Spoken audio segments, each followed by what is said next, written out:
Hey, welcome everyone from the Facebook Live world. This is Dr. Bill Bird. I'm the Chief Medical Officer at CGH Medical Center. And I'm going to introduce someone who's going to introduce someone so we can get this thing kicked off. So thanks for listening in.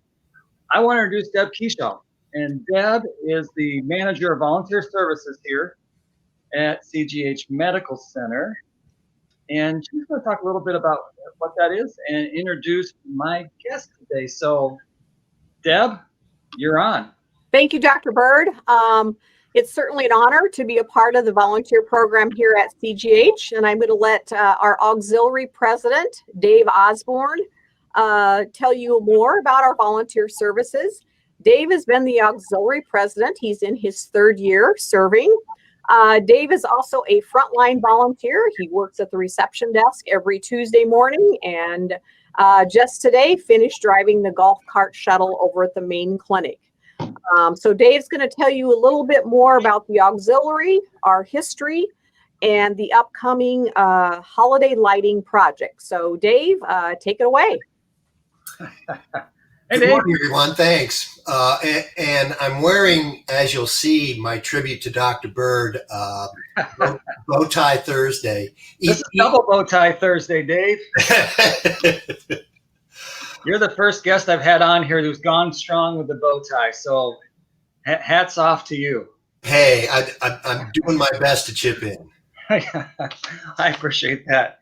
All right. So, Dave, got a lot of things we want to talk about. Want to have a good time talking about some stuff about the auxiliary. Let's start out with, for CGH Auxiliary, can you give the folks who are listening, and even me, a brief history of the auxiliary? Sure. Much like many other auxiliaries, I would suspect, the genesis was, we're talking about the year 1946, and there were a shortage of nurses, and there was a group of about 20 ladies that met at the home of Helen Lawrence with the idea that there's got to be something that we can do to help the hospital out and take care of patients. So we're talking 46. So as we just mentioned off camera, next year will be the auxiliary's 75th anniversary. Okay. It was probably in the mid 50s that we started adding teens, 1 year girls, and that was the origination of the Candy Stripers. And then 2 years after that, we started having boy teens. Interestingly enough, it wasn't until 1980 that we started having males as part of the auxiliary. Really? Okay. They were the original ones to wear the blue jackets. Okay. Obviously, the services that the auxiliary has been providing have evolved, much as the medical services that the hospital and the clinic provides. Back in the original days, one of the big things that the ladies did was have they called it a service cart. It would have snacks, drinks, and cigarettes, believe it or not, even cigarettes. Yeah, I was going to say, I bet you they had cigarettes. Yeah. I'm napping, but my gosh, yeah, okay. But nowadays, we're involved maybe in still some of the traditional things, lobby greeter, yep.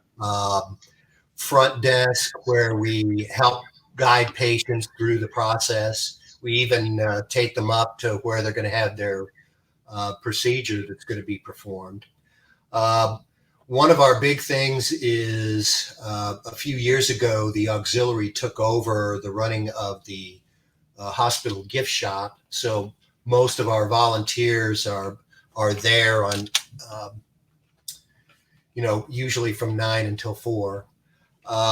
We've been involved in the clinic, also from the greeting aspect, as well as providing directions. We had a group that provided patient's assistant in the oncology division. We've had people in surgical waiting. We've had people in emergency room, etc. Yeah. So we're pretty much all over the hospital. You can't walk too far in this hospital without running into an auxiliary member. And we all wear the blue polo shirts, or a lot of the ladies wear the blue jackets so that we're easily identifiable. We all have kind of this little color-coded volunteer on our badge. Yes, you do. And don't you guys also make Christmas lights? Well, we don't make them. Oh, I thought you made them. All right, tell me a little about the Christmas lights, Dave. So 10 years ago, we started a tradition of having lights put up around basically the outline of the buildings. And as we've progressed over these last 10 years, we've added lights to the trees. We've added lights to the clinic building. Also, we put garlands around all of the columns. Last year, we added putting lights on the downtown clinic location. And this year, as Dana reminded me, we're also going to be doing, we call it the Taco Bell tree, but it's the tree that's right before the entrance Taco Bell tree. As you pull in to go to the library. So we're going to be adding that. And it's certainly in discussion as far as how we can continue to add lights to the various, both the main campus and some of the other campuses. This is going to be like Christmas Vacation. Before you know it, when we hit the lights, all of a sudden the power in the city is just going to go. There's going to be a giant sucking sound. You know what I'm saying? We haven't had any blurbs yet. But. Tell you what, it is a nice thing during the holidays to go to the hospital or the clinics or anywhere that those lights are up. You know how that goes. It just adds a little bit of, oh yeah. I've been a member of the auxiliary for a little over 4 years, and I've heard a variety of stories.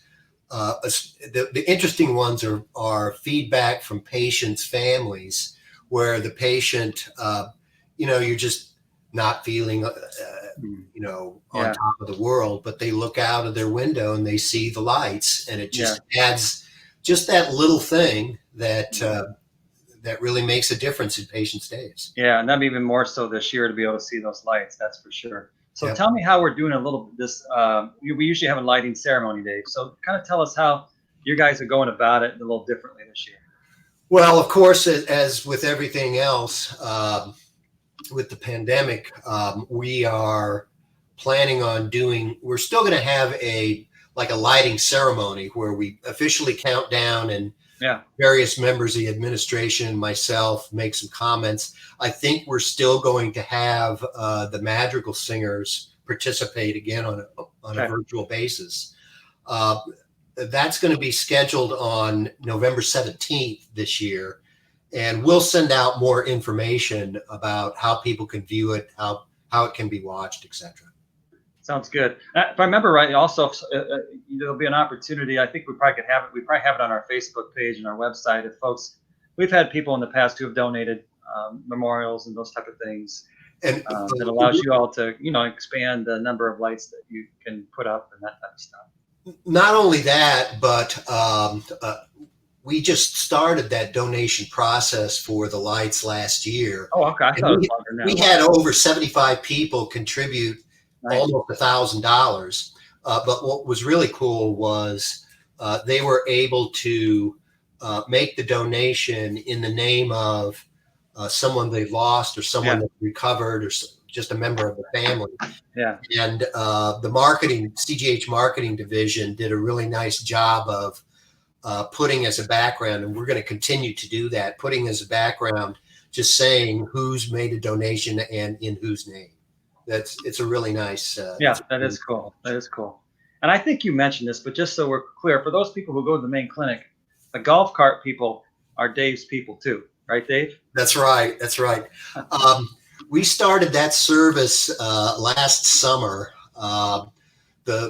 The thought was, is there any way that we can make it easier for people, either in some of the faraway handicap spots or just people parking at any point in time? You can get people parking way in the back of that clinic lot, and people will look up and say, that's quite a hike.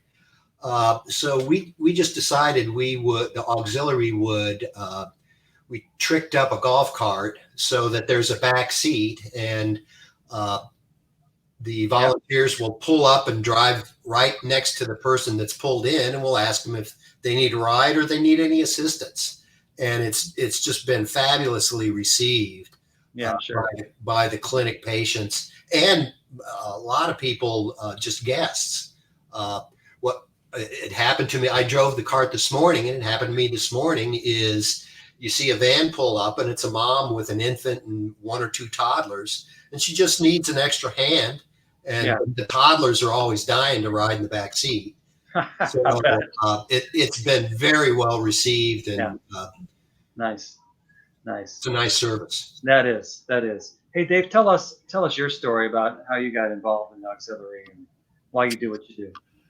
Well, every member has their own story about why they volunteer, or what's the impetus for them getting involved.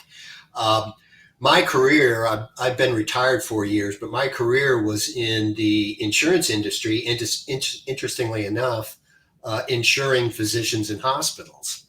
And so I just had a history going back into the 80s of wherever I was living, I would volunteer at the local hospital. Many times it was just maybe for a special project because of my background and my experience. I moved back to Sterling to caretake for my mom. And I said, why not continue that, Dave? So I just popped into Deb's office, and here I am. Yeah. As I say, it's much like a lot of other people. Most of our members are retired. We do get some that just have a day or 2 days, and just 2 or 3 hours each day, and that's really all we're asking for and looking for when we talk with people that show an interest. Is you just tell us what day or days and what time of the day. Oh, there he is. How about there that? You are. It was about that cold this morning. I bet. Yeah. That's nice. Good. Yeah, so that's good. What would you say, Dave, was your favorite part about being in the auxiliary? Our favorite parts. I know sometimes one thing's kind of hard. Two of them, I have two favorites. The first is just kind of the personal satisfaction and the feeling of giving back. My other favorite part is just the interaction, not only with the other auxiliary members, but CGH staff, the interaction with the patients, the interaction with their guests. So that's kind of my favorite part. And let's be honest, there was 2 or 3 months when the COVID first hit that the hospital, there was nothing being done at the clinic. And the hospital was being very restrictive to the point where there were no volunteers there. And that really brought home how much I missed all of that interaction. So that's really my favorite. And I would suspect that the vast majority, if you pulled any volunteer and just asked them, what's their favorite part, it is that kind of group interaction. It's for those of you who don't come to the hospital often, our volunteers they're a big part of kind of the experience that people have when they come to the hospital. And they do a really nice job with that. So that's why I kind of wanted to have Dave on here and kind of talk with him a little bit. So you mentioned COVID, the pandemic, it continues. I'll talk a little bit more about that later in our broadcast. But Dave, from the auxiliary standpoint, what kind of accommodations have you all been making as a result of that? Well, first of all, as I mentioned that the vast majority of our members are retired. Probably the average age of our volunteers as a group is probably somewhere in the 80 to 81 years old. So that presents just some basic challenges as far as who we want to let back in. We've worked it so that we've probably got about a third of our overall membership that is back and actively participating on a service basis. We've completely cut out the lobby greeters in both the hospital and the clinic. Okay. And it goes without saying, all the ladies that staffed the emergency room, that's been completely curtailed. Also drastically curtailed is the various waiting room areas that we would take both patient and their guest for waiting. We just can't do that anymore. No, right. So we still provide, in addition to the shuttle service and the gift shop, we still do a lot in the areas of oncology. We still have the front desk people. So it's keeping Seems like you do a lot of shuttling with the surgical patients too, from my perspective, that are going to the OR and that kind of stuff, outpatient surgery. And we've, just like they've had to adjust to how they're providing the care, we've adjusted along with them to work that out. We get lists on a daily basis from the medical floor, critical care, and the OB unit as far as patients listing who they want their designated visitor to be.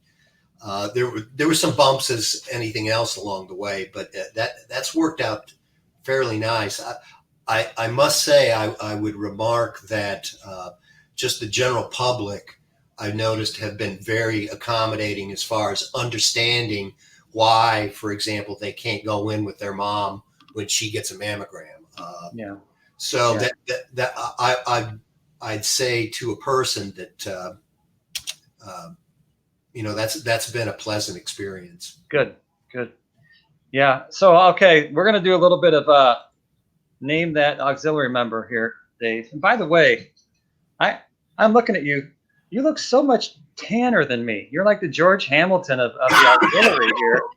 I am so pale. Well, we're at the tail end of summer, and I'm a big outdoor guy. I play tennis with a group. We call ourselves the Tennis All Stars 3 times a week. So I'm retired, Bill. Oh, so I need to check my blood count to make sure I'm not anemic or something like that. Gosh, this is pitiful. All right, so here's I want you to kind of tell me what you would say about these questions about our auxiliary. All right. So, which auxiliary member has the most bling?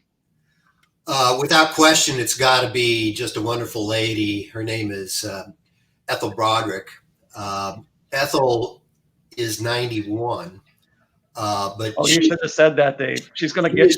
She is she's happy to talk about it. But she'll wear just great earrings with matching necklaces, and she's got rings on all of her fingers. So it's hands down Ethel. Ethel really brings the bling every time she shows up. Shout out to Ethel. By the way, when you see an auxiliary member, they've got as part of their badge, they've got the number of hours that they've generously participated. And we always joke with Ethel because here I am in my 4th year and I've got 700 hours. Ethel, 13,000 hours. I know, it's so. We were joking that we're going to have to change either the size or the size of the font. And just to give some people some perspective, most of you probably know this, but a full-time position is 2,080 hours a year. And Ethel has, what you said, 13,000? 13,000. Oh, wow. That's really cool. Really impressive. Also, Dave, other folks, I know there's other folks besides Ethel that have put a lot of hours in and time in. I know you hate to do these things if you miss somebody, but folks come to mind as I ask that question of you. Yeah, we've got teens that have in the hundreds of hours. Wow. Probably the top people, in addition to Ethel, are Dora Brooks and Pat Estes. Pat Rosengren has been a prior auxiliary president. and she's been involved for quite some time. So yeah, what you should do? What you do is have, what's that now? I've got 10,000 hours and you didn't talk to me. I know, you got it. I think what we'll do, maybe Matt or one of the folks in marketing on our Facebook page will just put up our auxiliary, who they are, and if that's okay with you all, and how many hours they have and years of service. I think that's just needs to be recognized. So completely agree. Yeah. Okay. Which auxiliary member has done the most bicycling? I'd have to go with an interesting backstory here is I grew up in Sterling and went to Sterling High School, and my trigonometry teacher was a guy named Ron Van Wy. Yeah. And Ron's been a long time auxiliary volunteer, and he and his wife Shirley, I don't think they ride anymore, right, but I know they were huge riders. They would do the, drive up and down or ride up and down the Mississippi River. So, oh yeah. He's a major. He's still a big enthusiast. As I say, I don't think he rides. Yeah. Hi, by the way, hey Ron and Shirley. I haven't seen Ron since probably the beginning of the pandemic. I saw him walking outside the hospital, and he hasn't, because of age issues, hasn't been back. But shout out to Ron and Ethel, by the way. What other fun facts about auxiliary members should we know, Dave? Inquiring minds want to know. If you're in the market for one of the best tamales that you ever want to eat, one of our volunteers named Dora Brooks makes just fantastic ones, and she'll make them by the dozen, 2 dozen, 4 dozen, however you want. Is this a commercial enterprise, or is this more just knock on your door and say, "Hey, that's what we have"?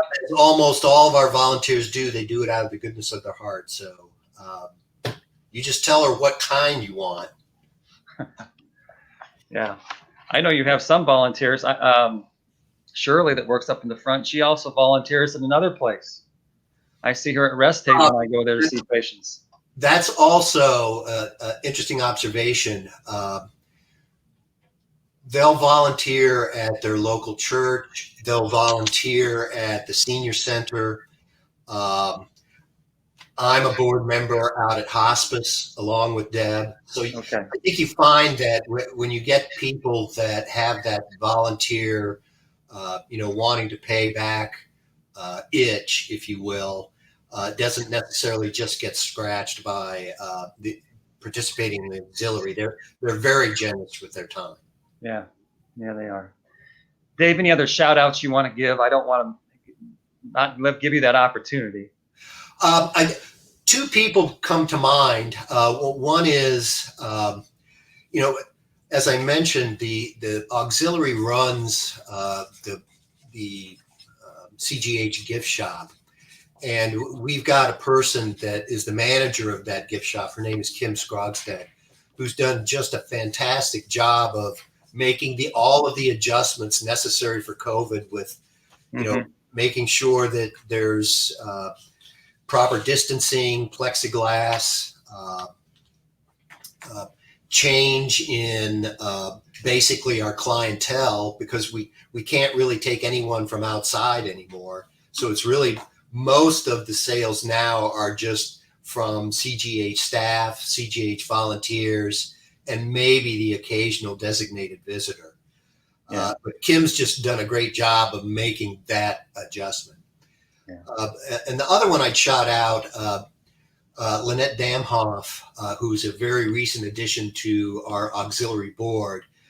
She's really been making strides in the oncology department, as far as, helping people out there, et cetera. So those are the two that just come to mind. Yeah, those are great shout outs. I agree with you on those for sure.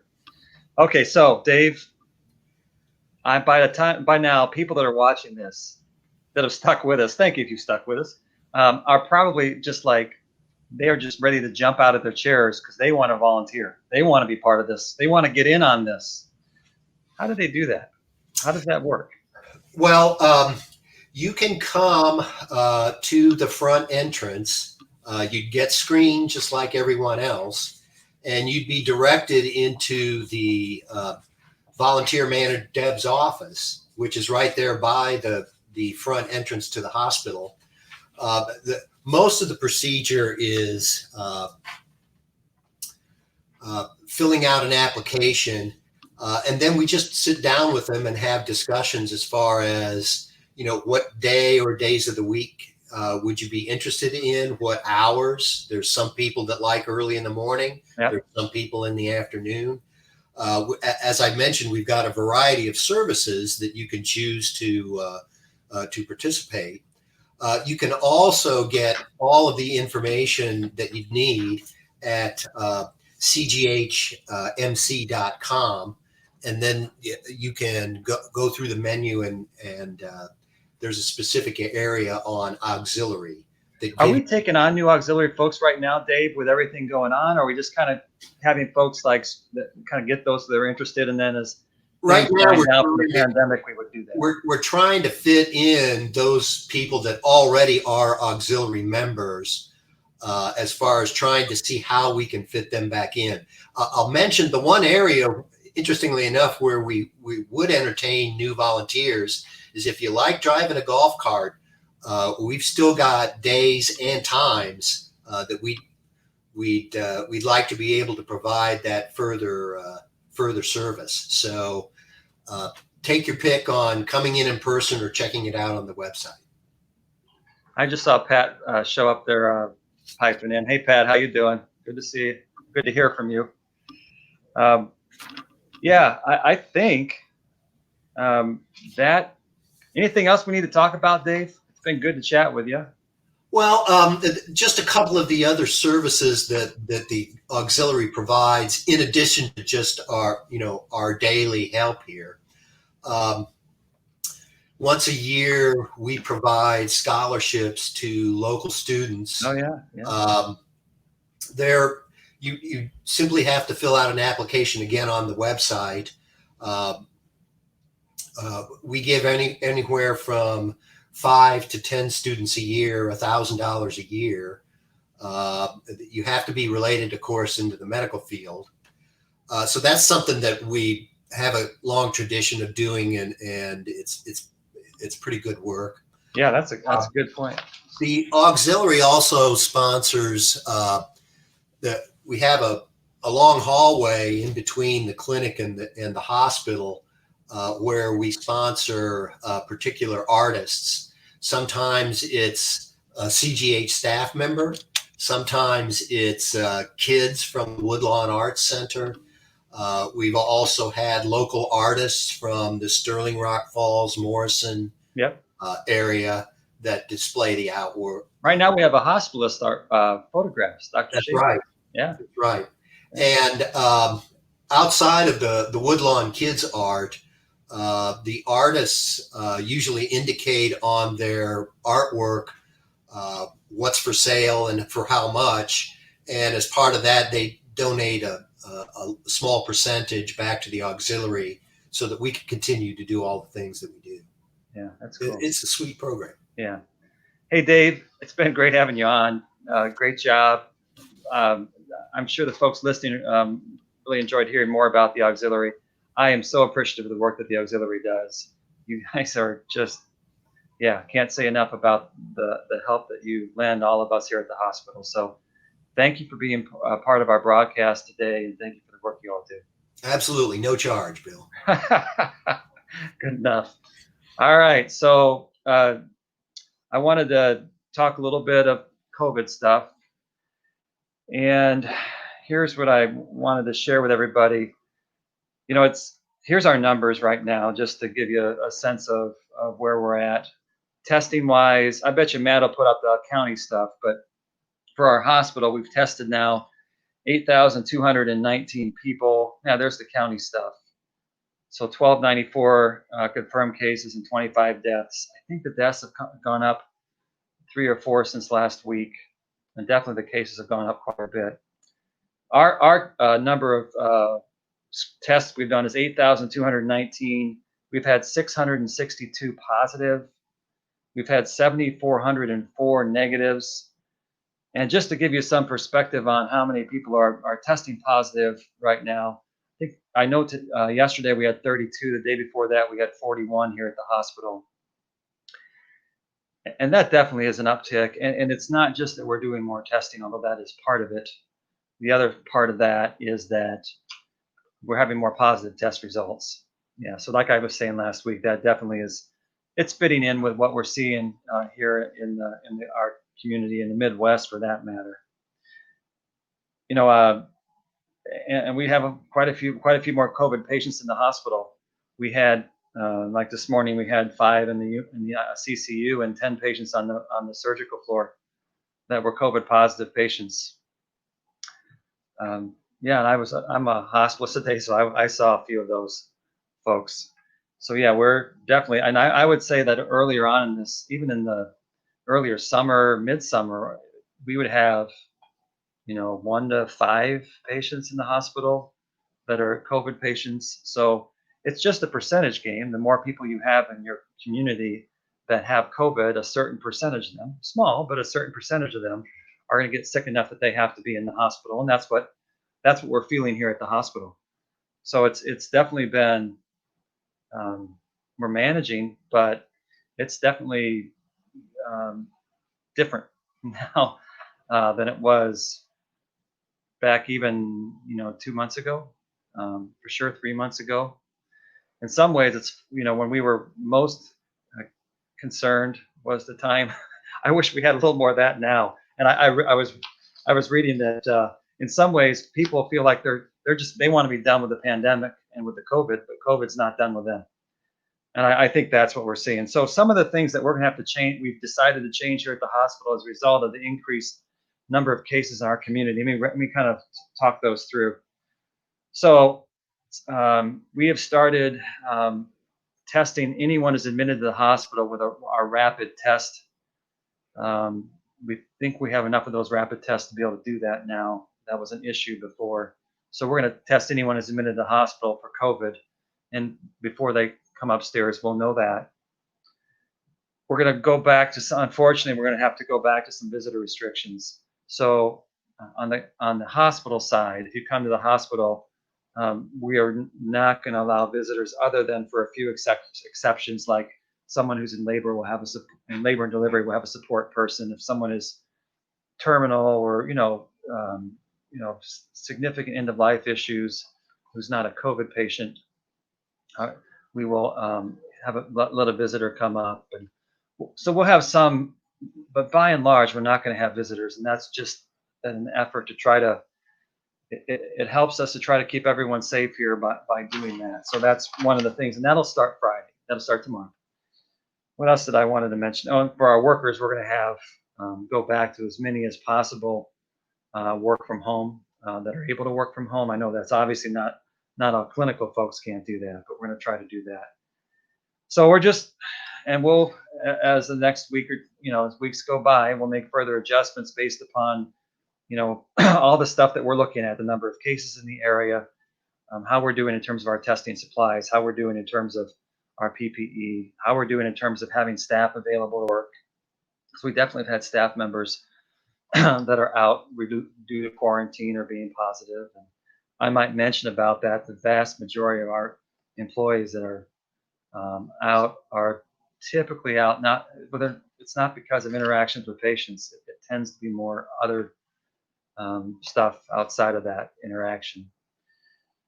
So what else did I want to mention about COVID? Oh yeah, I read today that the CDC has changed their guidance in terms of what prolonged exposure is. It used to be if you're around someone for 15 minutes consecutively, that was considered prolonged exposure.